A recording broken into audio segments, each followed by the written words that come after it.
Halo guys, please ya subscribe dan lonceng notifikasinya. Gratis, semuanya gratis, gratis, gratis.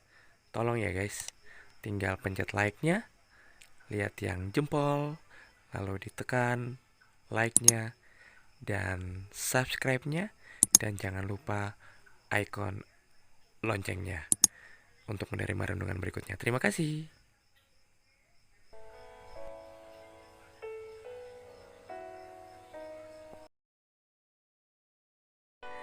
Bapa di surga, kami bersyukur lewat napas kehidupan sampai saat ini.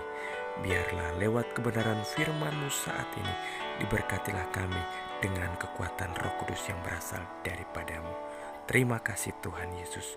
Amin. Beginilah firman Tuhan Yeremia pasal 20 ayat 9. Tetapi apabila aku berpikir, aku tidak mau mengingat dia dan tidak mau mengucapkan firman lagi demi namanya, maka dalam hatiku ada sesuatu yang seperti api yang menyala-nyala terkurung dalam tulang-tulangku. Aku berlelah-lelah untuk menahannya, tetapi aku tidak sanggup.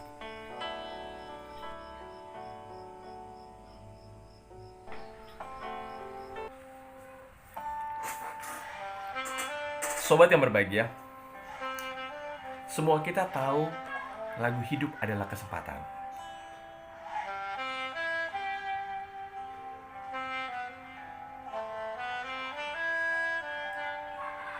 Lagu ini sangat luar biasa. Oh Tuhan, pakailah hidupku selagi aku masih kuat. Bila saatnya nanti ku tak berdaya lagi, hidup ini harus jadi berkat. Ada dua cara menjalani hidup untuk melayani Tuhan. Yang pertama, hidup untuk melayani, dan yang kedua, melayani untuk hidup. Menjadi pertanyaan, kira-kira saya dan saudara ada di posisi yang mana? Melayani bukan pilihan, bukan kesempatan, bukan aji mumpung, bukan ikut-ikutan, tetapi benar-benar merasa terpanggil hidupnya untuk melayani. Itu berarti sudah tahu kan kira-kira apa yang kita lakukan? Hidup untuk melayani ataukah melayani untuk hidup?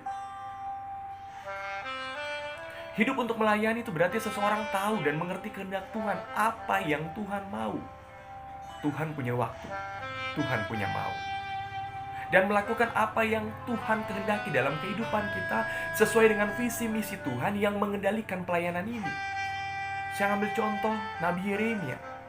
Dalam Yeremia pasal 20 ayat 9, apa yang terjadi ketika hatinya digerakkan oleh firman Allah pada saat itu ketika dia berpikir sudah tidak mau melayani Allah lagi, tetapi lewat firman Allah yang menggerakkan hati Yeremia. Nabi Yeremia tetap setia walaupun rintangan, tantangan begitu banyak silih ganti. Bagaimana saya dan persekutuan? Bagaimana saya dengan saudara? Ingat, pelayanan, siapapun dia yang hidup untuk melayani tidak memperhitungkan untung rugi.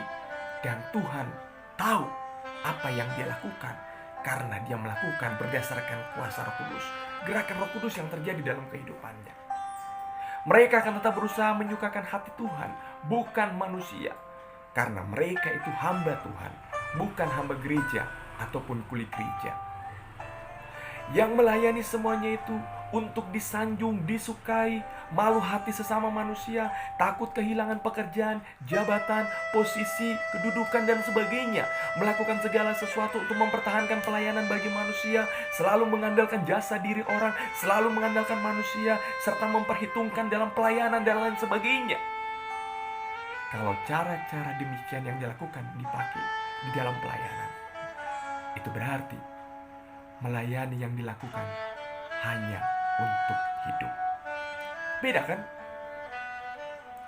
Karena itu coba saya melihat ketika kita menjalani hidup untuk melayani Tuhan, life to serve God, berdasarkan 1 Petrus pasal 5 ayat 1 sampai dengan 6. Berdasarkan 1 Petrus pasal 5 ayat 1 sampai dengan ayat 6.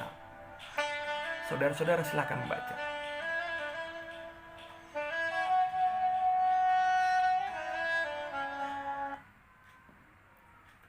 Ada 3 bagian yang saya coba lihat di dalam bacaan kita saat ini. Yang pertama, kenapa mesti kita melayani? Dasar apa yang kita pakai untuk kita melayani? Dasarnya adalah bukan kamu yang memilih aku, tetapi akulah yang memilih kamu. Dan aku telah menetapkan kamu supaya kamu pergi dan berbuah, dan buahmu itu tetap, supaya apa yang kamu minta kepada Bapa di dalam namaku, aku akan memberikan kepadamu. Yohanes pasal 15 ayat 16. Oleh karena itu Yesus sendiri sudah menunjukkan kasihnya dalam melayani. Dia melayani siapa saja tanpa memandang suku, agama, ras, golongan, kecil, besar, tua, muda, laki-laki, perempuan, orang tua maupun anak-anak, orang baik maupun orang jahat, orang kaya maupun orang miskin, dan siapa saja. Dia sudah tulus mengasihi sesama manusia. Pada ayat yang kedua sampai dengan ayat yang kelima, saya mencoba melihat ada kurang lebih 3 atau 4 hal yang terkandung bagaimana kita hidup melayani Tuhan. Yang pertama, melayani dengan kerelaan hati. Jangan terpaksa, jangan dipaksa, jangan dengan sebuah beban, jangan dengan setengah hati, tapi lakukanlah itu dengan sukarela dan penuh sukacita. Yang kedua, melayani jangan mencari keuntungan, pengabdian diri, pikirnya sebagai pekerjaan sampingan ataupun pekerjaan tambahan, karena nantinya akan dibayar. Jangan jadikan pelayanan ini sebagai pengabdian diri yang harus dibayar, atau sebagai bentuk upahan. Kalau nggak dibayar, saya nggak mau layani. Yang ketiga, jangan tinggi hati ataupun sombong ataupun ego, merasa pikir punya segala-galanya. Tetapi melayani, milikilah hati sebagai hamba, bukan tuan. Melayani bukan hanya memerintah, tetapi bagaimana kita siap diperintah. Sekalipun dalam masyarakat kita terkenal sebagai orang hebat, orang pintar, orang yang punya posisi, kedudukan, jabatan, dan sebagainya, tetapi ketika kita melayani Tuhan, tanggalkan semua itu. Posisi kita semua sama, adalah kita sebagai saudara, dan kita punya hati sebagai hamba. Dan hal yang keempat, ketika kita melayani, sebelum melayani orang lain, melayanilah diri sendiri. Artinya, sanggupkah kita menjadi teladan bagi orang lain, menjadi contoh, menjadi panutan? Berkacalah pada diri sendiri. Sebelum kita menyuruh orang lain, mampukah kita melakukan semuanya itu? Karena itu, milikilah pelayanan dengan sebuah teladan diri bagi kehidupan untuk orang lain. Dan bagian yang ketiga, saya melihat pada ayatnya yang keempat.